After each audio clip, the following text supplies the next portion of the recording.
আসসালামু আলাইকুম, সবাইকে স্বাগতম।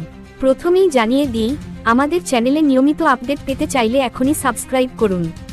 সাবস্ক্রাইব করলে আপনার জন্য থাকছে বিশেষ সারপ্রাইজ, তাই সুযোগ হাতছাড়া করবেন না।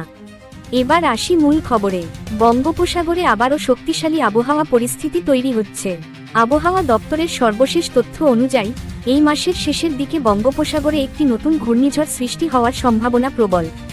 ইতিমধ্যেই সমুদ্রপৃষ্ঠে বাতাসের চাপের তারতম্য ও জলীয় বাষ্পের আধিক্য পর্যবেক্ষণ করা যাচ্ছে, যা ধীরে ধীরে ঘূর্ণিঝড়ের রূপ নিতে পারে। বিশেষজ্ঞরা জানাচ্ছেন, এই সিস্টেমটি যদি পূর্ণাঙ্গ ঘূর্ণিঝড়ে পরিণত হয়, তবে তা বাংলাদেশ এবং পশ্চিমবঙ্গ উপকূলে প্রভাব ফেলতে পারে। এতে ভারী বৃষ্টিপাত, দমকা হাওয়া এবং জলোচ্ছ্বাসের ঝুঁকি তৈরি হতে পারে।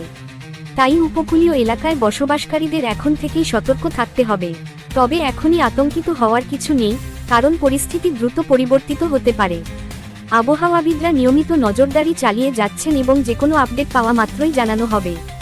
আপনারা আমাদের সঙ্গে যুক্ত থাকুন, যাতে প্রতিটি আপডেট সময়মতো পান। সবশেষে আবারও মনে করিয়ে দিচ্ছি, সাবস্ক্রাইব করে আমাদের পাশে থাকুন এবং বিশেষ সারপ্রাইজ পাওয়ার সুযোগ হাতছাড়া করবেন না।